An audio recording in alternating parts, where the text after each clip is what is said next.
सिद्ध करना है कि त्रिभुज के तीनों कोणों का योग 180 डिग्री होता है। इसे सिद्ध करने के लिए सबसे पहले हम एक त्रिभुज बना लेंगे, ठीक है। तो चलिए आइए यहाँ पे हम एक त्रिभुज बना रहे हैं। एक त्रिभुज बना लिए, इसका नाम आप कुछ भी दे सकते हैं, ठीक है। इसका नाम आप कुछ भी दे सकते हैं, जैसे कि हम इस त्रिभुज का नाम देते हैं ए बी सी। अब हल हम लोग स्टार्ट कर रहे हैं। अब हम लोग त्रिभुज बनाए हैं तो यहाँ लिखेंगे कि माना कि ए बी सी एक त्रिभुज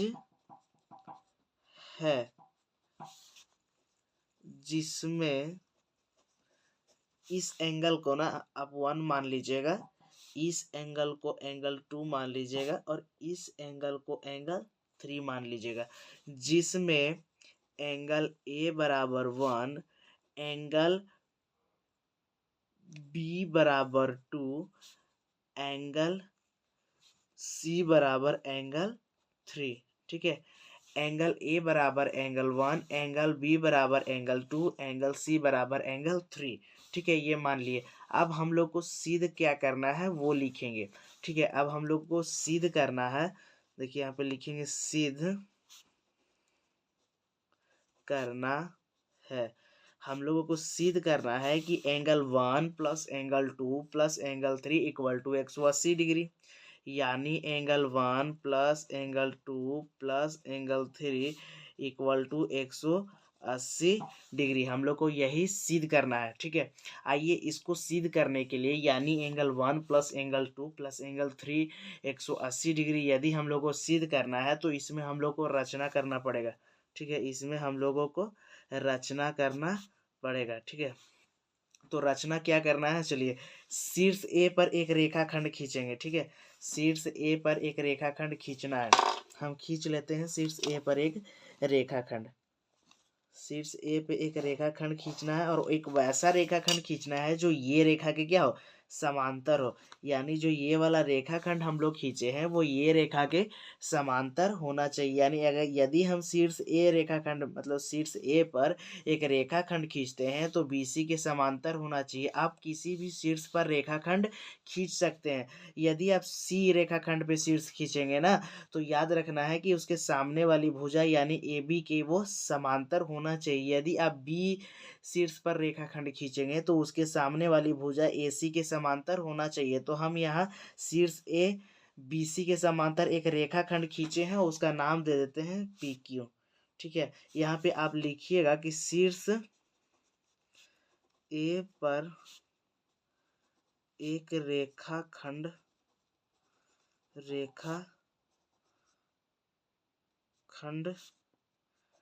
पी क्यू खींचा। शीर्ष ए पर एक रेखाखंड पी क्यू खींचा, ठीक है। शीर्ष ए पे हम लोग एक रेखाखंड बी सी के समांतर पी क्यू खींच चुके हैं। अब आगे प्रमाण देंगे, ठीक है। यहाँ ध्यान दीजिएगा, जब हम लोग रेखाखंड खींचे हैं तो यहाँ पर भी एक कोण बनेगा और इस साइड भी एक क्या बनेगा, कोण बनेगा। यानी यहाँ पे भी एक कोण बनेगा हमारा और यहाँ पे भी कोण बनेगा। इस कोण को आप 4 लिख दीजिए और इस कोण को क्या 5 लिख दीजिए, ठीक है।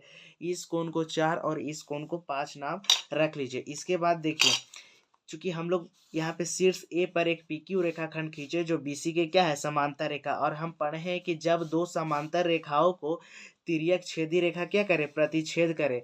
जब दो समांतर रेखाओं को तिर्यक छेदी रेखा प्रतिच्छेद करती है तो एकांतर कोण क्या होते हैं, बराबर होते हैं।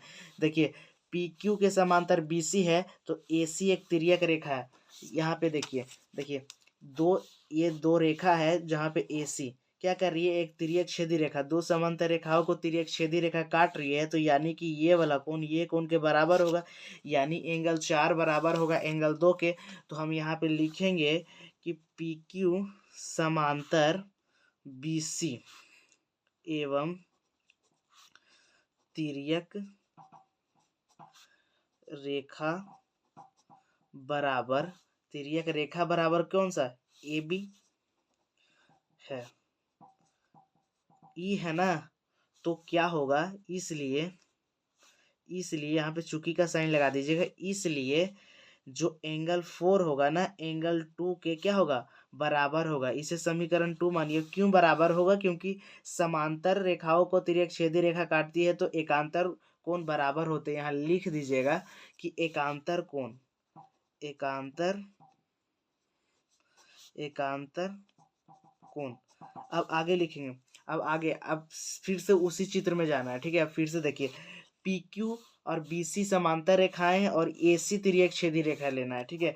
ए सी तिर्यक छेदी रेखा लेना है। देखिए यहाँ दो समांतर रेखा है और ऐसे काट रही है, यानी कि ये वाला कोण इस कोण के क्या होगा, बराबर होगा। यानी एंगल 5 एंगल 3 के बराबर होगा, क्योंकि दो समांतर रेखाओं को तिर्यक छेदी रेखा प्रतिच्छेद करती है तो उनका एकांतर कोण क्या होता है, बराबर होता है।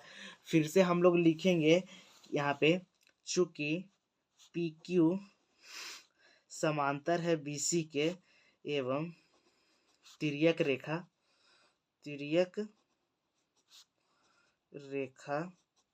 क्या है, तिर्यक रेखा क्या हम लोग लेंगे अब की एसी लेंगे। अब हम लोग तिर्यक छेदी रेखा एसी लेंगे, ठीक है, एसी। इसलिए अगर एसी लेते हैं तिर्यक छेदी रेखा, इसलिए क्या होगा, इसलिए जो एंगल 5 होगा ना, इसलिए जो हमारा ये एंगल 5 होगा, एंगल 3 के क्या होगा, बराबर होगा। यानी जो एंगल 5 है वो एंगल 3 के क्या होगा, बराबर होगा।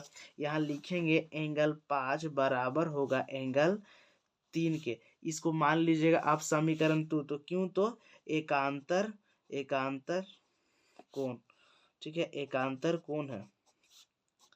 अब आप आगे देखिएगा यहाँ पे, अब आगे आपको लिखना है ना कि देखिए यहाँ पे थोड़ा सा ध्यान दीजिएगा चित्र में, कि यदि हम ये जो पी क्यू रेखा पे जब ये पूरा रेखा बनता है, यानी पूरा ये वाला कोण बनेगा पी क्यू रेखा खंड पे, तो ये 180 डिग्री का होता है, ठीक है। सरल रेखा पे जो कोण बनता है 180 डिग्री का होता है और इसे हम लोग रैखिक युग्म कहते हैं। यानी एंगल 4 प्लस एंगल 1 एंगल 5 यदि हम जोड़ दे तो 180 डिग्री होगा, एकदम होगा। तो यहाँ पे हम लोग लिखेंगे कि चूंकि angle 1 plus sorry angle 4 plus angle 1 plus angle 5 equal to 180 degree.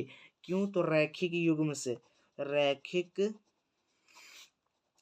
युग्म से, रैखिक युग्म से, ठीक है। देखिए यहाँ पे angle 4 plus angle 1 plus angle 5 180 degree के बराबर है और इसे हम लोग समीकरण 3 मान लेते हैं। और यहाँ देखिए चित्र को अच्छे से समझेंगे, जब एंगल 4 एंगल 3 के बराबर है और ये पूरा जोड़ने पर 180 डिग्री हो रहा है और 4 3 2 के बराबर है, 4 एंगल 2 के बराबर है। यदि हम ई एंगल 1 एंगल 5 में 2 को भी जोड़ दें तो 180 डिग्री होगा, और यदि हम तो 2 को भी जोड़ दे तो 180 डिग्री होगा, क्योंकि 4 2 के क्या है, बराबर है। अब इस एंगल को देखिए, यदि हम एंगल 1 5 में 1 2 और 3, ठीक है, एंगल 1 2 3 को भी जोड़ दे तो कितना हो जाएगा, 180 डिग्री होगा। कैसे, तो देखिए एंगल जो 5 है वो 3 के क्या है, बराबर है, और एंगल 4 2 के बराबर है और एंगल 5 3 के बराबर है। यानी हम इस एंगल में इसको भी जोड़ दे और इसको भी जोड़ दे तो 180 डिग्री होगा। तो हम यहाँ लिख सकते हैं कि समीकरण 2, यहाँ पे एंगल 4 2 के बराबर है क्योंकि एकांतर कोण है, और एंगल 5 3 के बराबर है, ये भी एकांतर कोण है। और हम लोग रैखिक युग्म से निकाले हैं कि angle 4 plus angle 1 plus angle 5 180 degree होगा रैखिक युग्म से। यहाँ पर लिखिएगा कि समीकरण 1 2 तथा 3 से यह सिद्ध हो जाएगा कि angle 1 plus angle 2 plus angle 3 equal to 180 degree, ठीक है। देखिए कैसे, एंगल देखिए यहाँ पे एंगल 4 जो है, एंगल 4 किसके बराबर है, 2 के। एंगल 4 किसके बराबर है, 2 के। तो हम लोग लिख सकते हैं यहाँ पे देखिए, तो एंगल 4 की जगह angle 2 plus angle 1 plus angle 5 भी करेंगे हम लोग, तो कितना आएगा, 180 डिग्री। और यहाँ पे देखिए एंगल जो 3 है वो 2 के बराबर है, यानी एंगल 3 बराबर है एंगल 2 के।